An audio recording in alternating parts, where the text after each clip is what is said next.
เอาเนาะสบายดีพี่น้องทุกคนมื้อนี้เราก็จะพากันเดินทางไปหาเห็ดเนาะอ่าอยู่เทิงภูพู้นแหละระยะทาง7-8กิโลเมตรพู้นแหละพี่น้องแล้วเราย่างมาก็ได้เจอกับเด็กน้อยเนาะที่เรากำลังหาเห็ดอยู่เนาะเอก็ขอเบิ่งเห็ดนำเราเนาะก็เห็นว่าโอ้เราก็ได้หลายเนาะเห็ด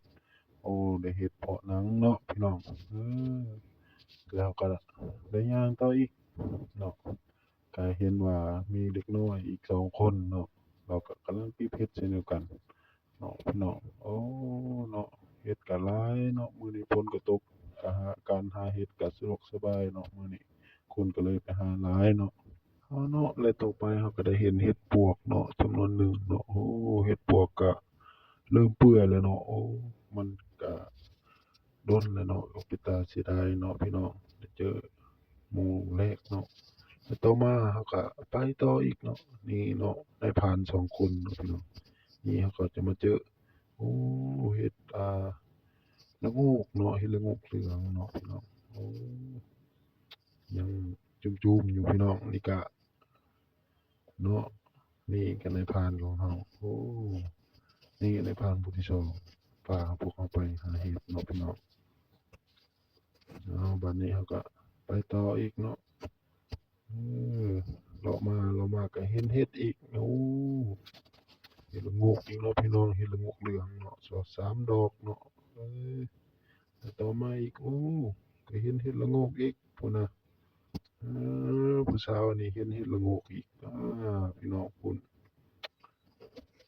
ต่อมาก็เห็นอีกโอ้ในพานเฮาได้เห็นเห็ดละโงกอีกเนาะพี่น้องโอ้ยพู้น2 ดอกโอ้กำลังจุ่มๆเนาะพี่น้องนี่ก็ดอกหนึ่งโอ้คักหลายพี่น้องอืมแล้วมื้อนี้นี่ก็เห็นอีกเนาะโอ้คักหลายพี่น้อง นี่ก็เห็นอีกการหาเห็ดของเรามันก็มานเนาะพี่น้องโอ้มานหลาย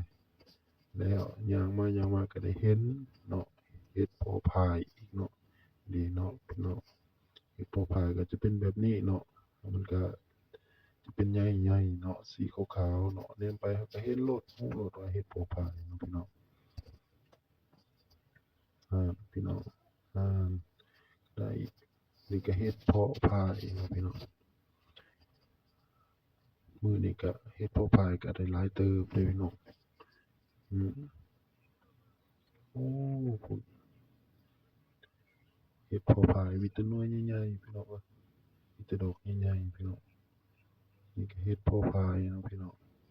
เฮ็ดพอพายจะอยู่เป็นหมู่เลยพี่น้องเอ้ย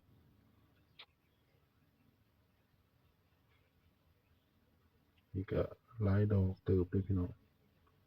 เฮ้ยพูดนะอันนี้ได้หลายเติบเลยพี่น้องนี่ก็เฮ็ดเพาะเนาะไปต่ออีกพี่น้องนี่ก็เฮ็ดเพาะพายอีกโอ้เจอเฮ็ดเพาะพายหลายเด้อมื้อนี้ ฝนตกมันก็หาง่ายเลยเนาะพี่น้องเฮ็ดเพราะว่าน้ำฝนเนาะล้างขี้ดินออกเนาะและเฮ็ดให้เราเห็นเสือเห็ดหรือว่าดอกเห็ดนั่นเนาะพี่น้องเออโอ้ได้สิเครื่องทุกอย่างแล้วเด้อพี่น้องไป4 คนเนาะมื้อนี้นี่ก็เฮ็ดเพาะเนาะเราพากันไป4 คนเนาะบ่ได้กินฮอดข้าวเช้าพี่น้องเอ้ยนี่ก็เฮ็ดเพาะนังเนาะนี่แหละเฮ็ดเพาะนังที่ราคาสูงๆเนาะบางหม้องก็200,000ปลาย300,000กีบเนาะ เอ้ยพุ่นนี่แหละหน่อยแบบนี้แหละแต่ราคาแพงๆอะพี่น้องถ้าเงินได้ยินว่าอยู่ไทยก็800 บาทพู้นเด้อพี่น้องกิโลหนึ่งบ่ธรรมดาเด้เฮ็ดเพาะหนังนี่เพื่อสิได้กินก็บ่ธรรมดาพี่น้องนี่เนาะเราก็จะมาโดดข้ามห้องเนาะเอ้ยน่ะอ้าวโดดอึบพูดโอ้วิดเซยพี่น้องอ้าวแล้วบัดนี้ผู้สาวก็จะโดดข้ามเนาะอื้อแล้วบัดก็โดดไปนำเนาะบัดนี้เออ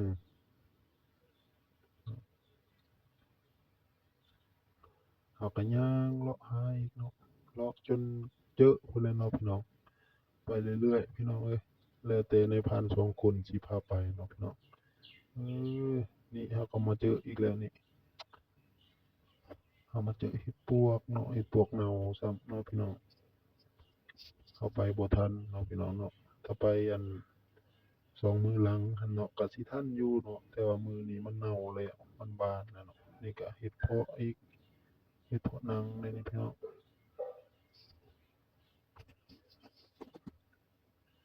บ่แม่นเด้พี่น้องเห็ดเพาะพายเด้อตัวนี้เอ้ยเนาะชื่อผิดแล้วเราก็ไปต่อนี่แล้วก็นี่ได้2 ธงแล้ว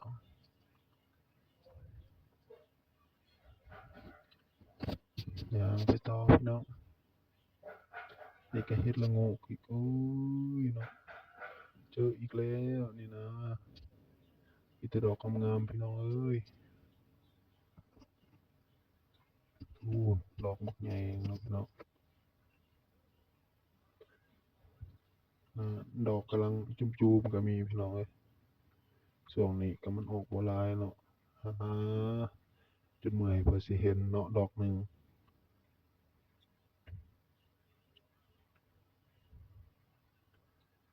แล้วก็ย่างไปต่ออีกพี่น้องเจออีกแล้วโอ้กำลังไข่ก็มีเนาะพี่น้องแต่บ่แม่นเฮ็ดอันกินได้เนาะเฮ็ดเบื่อเนาะนี่เราก็มาเจออีกนี่นะนี่ดอกใหญ่นี่กำลังแตกไข่ออกมาเนาะอ๋องามๆเลยพี่น้องนี่ก็2 ดอกพู้นนะเอ้ยเนาะกำลังจุ่มๆเนาะการไปหาเห็ดมื้อนี้ก็เมื่อยอยู่เนาะแต่ว่าได้เฮ็ดหลายก็บ่เมื่อยแล้วเนาะพี่น้องจากที่ว่าบ่ได้กินข้าวก็ยังบ่อยากเลยเนาะพี่น้องโอ้นะเนาะนายพรานเขาว่าเอาดินออกก่อนเอาดินออกก่อนจังใส่จังบ่เปื้อนเพิ่นว่านี่ค่ะโอ้นี่ก็เฮ็ดอันนั้นเนาะเฮ็ดขมเนาะพี่น้อง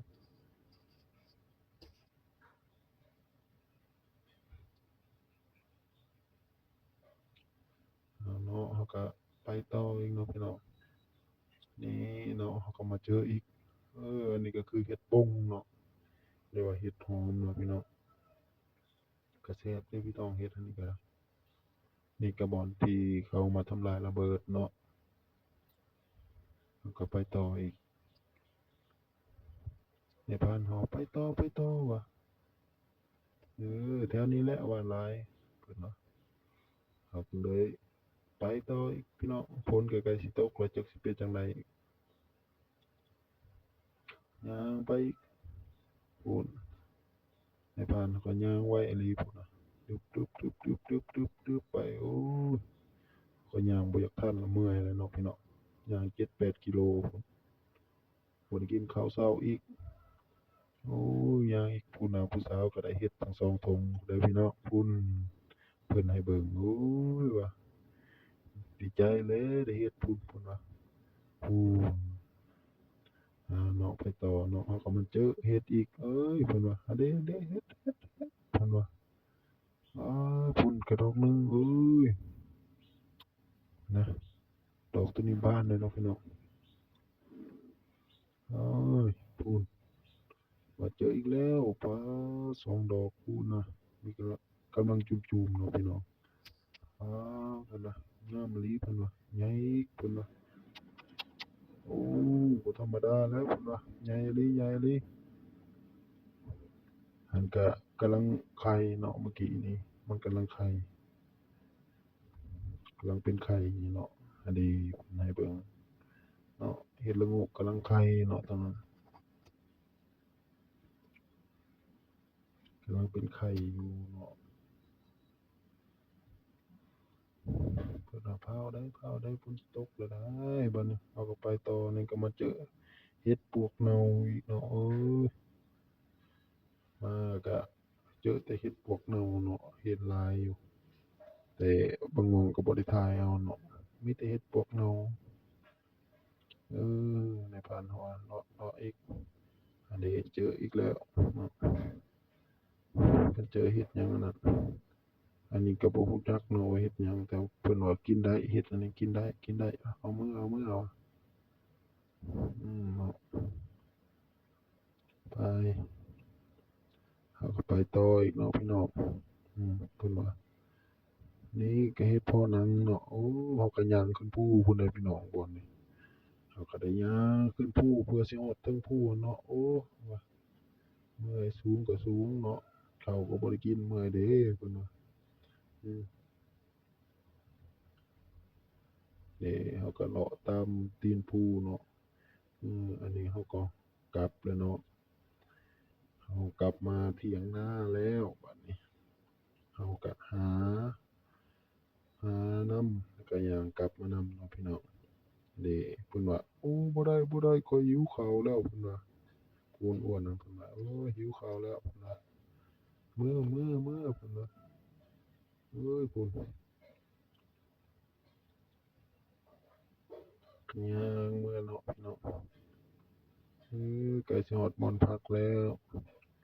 นี่น่ะใกล้แล้วเพิ่นว่าจักหน่อยก็ฮอดบ่อนพักเพิ่นว่ารถน่ะมักจับไปอีกอันนี้พออีกแล้วเนาะนี่ก็ดอกน้อยๆเนาะข้อยก็ย่างไปอีกว่าอันนี้เจออีกแล้วเนาะเฮ็ดเพาะพายอะเนาะพูนบัดนี้เอามาฮอดเที่ยงแล้วเฮ็ดกับแก้ก็ได้ตัวนี้ก็เฮ็ดเพาะพายเนาะพี่น้องนี่ก็เฮ็ดเพาะหนังเออนี่ก็เฮ็ดละโงกเนาะแล้วก็บวกเฮ็ดหอมเนาะเฮ็ดป่งก็เฮ็ดปวกเนาะในกระเจาะนี่อันนี้ก็เฮ็ดป่นกันเลยเนาะทั้งเฮ็ดขมแล้วก็เฮ็ดดินเนาะนี่ก็เขียดโอ้